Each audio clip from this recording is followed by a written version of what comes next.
4. En el Código Civil y Comercial, los medios de conminación y ejecución de las obligaciones están regulados en varios artículos. Estas disposiciones legales abarcan tanto medidas coercitivas para garantizar el cumplimiento de las obligaciones como procedimientos para ejecutar dicho cumplimiento en ocasiones de incumplimiento. Medios de conminación. Multa. En el artículo 505 establece que el acreedor puede exigir una multa al deudor en caso de incumplimiento. Esta sanción económica tiene como objetivo incentivar el cumplimiento de la obligación. Astraintes. Los astraintes son multas periódicas que aplican mientras persista el incumplimiento.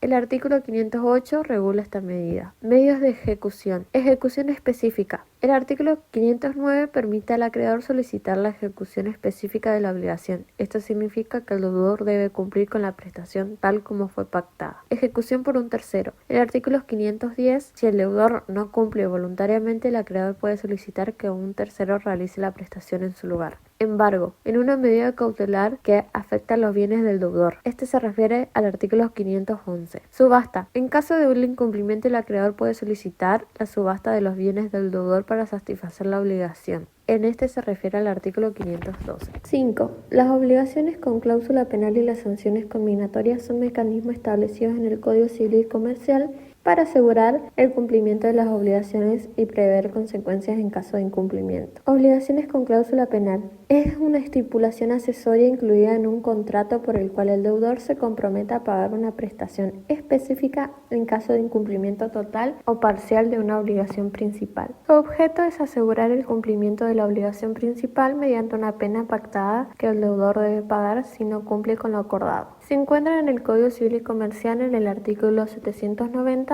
al 794. 790 define la cláusula penal y su carácter accesorio. 791 establece la cláusula penal puede ser pactada tanto para la mora como para el incumplimiento total o parcial. 792 indica que la cláusula penal no excluye la posibilidad de reclamar daños adicionales si las partes lo han acordado expresamente. 793 permite la reducción judicial de la cláusula penal si éste resulta desproporcionada respecto del daño. 794 establece que la cláusula penal se reduce proporcionalmente si el deudor ha cumplido parcialmente la obligación principal. Incumplimiento y relación con la indemnización. En el caso de incumplimiento de una obligación con cláusula penal, el deudor debe pagar la pena estipulada. Si se ha pactado expresamente, la cláusula penal no excluye la posibilidad de reclamar una indemnización adicional por daños y perjuicios que excedan la pena pactada. El juez puede reducir la pena si ésta resulta excesivamente en relación con el daño efectivo causado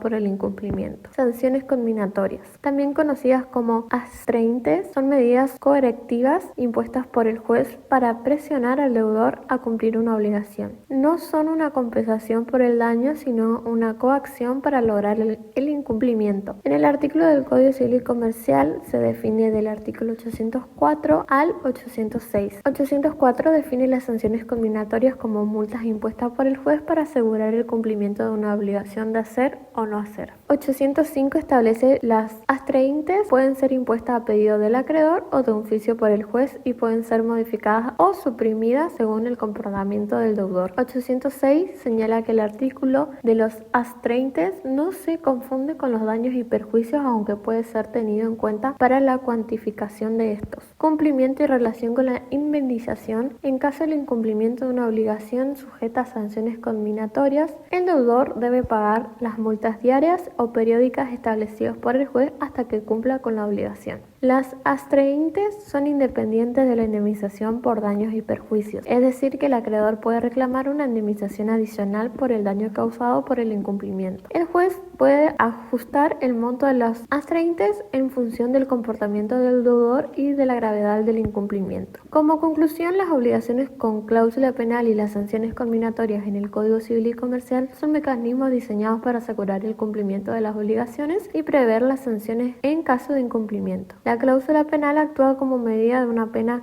preestablecida, mientras que las astreites son medidas coercitivas impuestas judicialmente. Ambos mecanismos pueden coexistir con la indemnización por daños y perjuicios proporcionados a una red de seguridad para el acreedor y fomentando el cumplimiento efectivo de las obligaciones. 6. En el artículo del Código Civil y Comercial se establece que el pago de una deuda puede ser garantizado por el patrimonio del deudor. La regla general es que los bienes del deudor garantizan el cumplimiento de sus obligaciones. Estos principios y reglas establecen un marco de responsabilidad y protección, tanto para los acreedores como para los deudores, asegurando que los derechos y obligaciones sean claros y ejecutables dentro de los límites legales. Esto permanece principalmente en los artículos del Código Civil y Comercial 743 y 744. Algunos ejemplos: en el caso número 1 tenemos deuda con un banco. Por ejemplo, una persona, Juan, obtiene un préstamo personal de un banco. Al firmar el contrato no requiere que Juan ofrezca una garantía específica como una hipoteca o una prenda. Sin embargo, de acuerdo con el artículo 43 del Código Civil, establece que el deudor responde por el cumplimiento de sus obligaciones con todos sus bienes presentes y futuros, por lo que Juan garantiza el cumplimiento de la deuda. Si Juan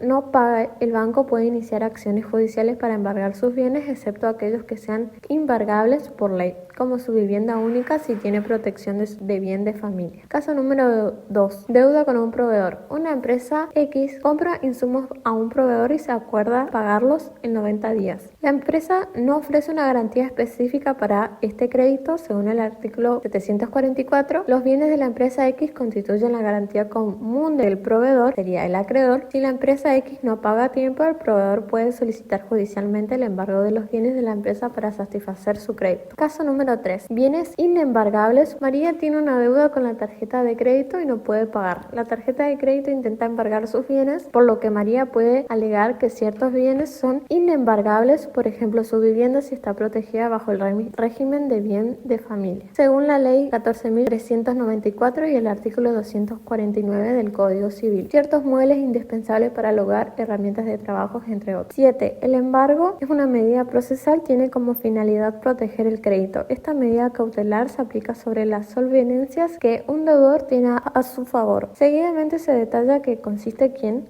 y de qué manera se decreta y cuál es su finalidad según los artículos 743 a 745 del Código Civil. Concepto de finalidad del embargo y del crédito. El embargo del crédito consiste en retener y afectar los créditos que tiene el deudor en favor de un acreedor, impidiéndole disponer de esos créditos hasta que se resuelva la situación judicial correspondiente. La finalidad de este embargo es asegurar que el acreedor pueda cobrar su deuda con los créditos embargados del deudor. B. ¿Quién?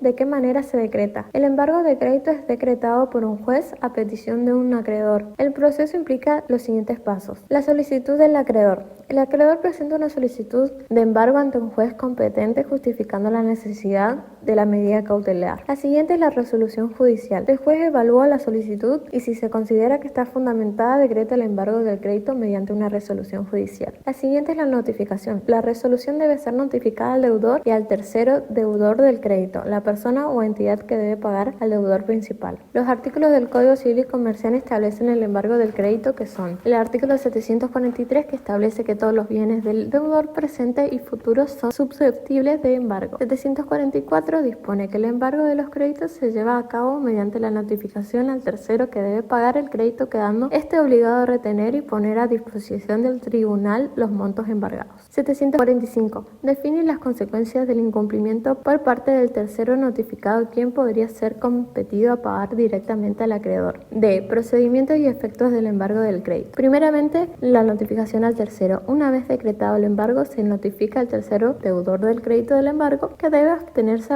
de pagar al deudor y su lugar retener los fondos y ponerlos en disposición del tribunal. Ejecución forzosa. Si el tercero no cumple con la notificación, el acreedor puede solicitar la ejecución forzosa del crédito embargado requerido el pago directo.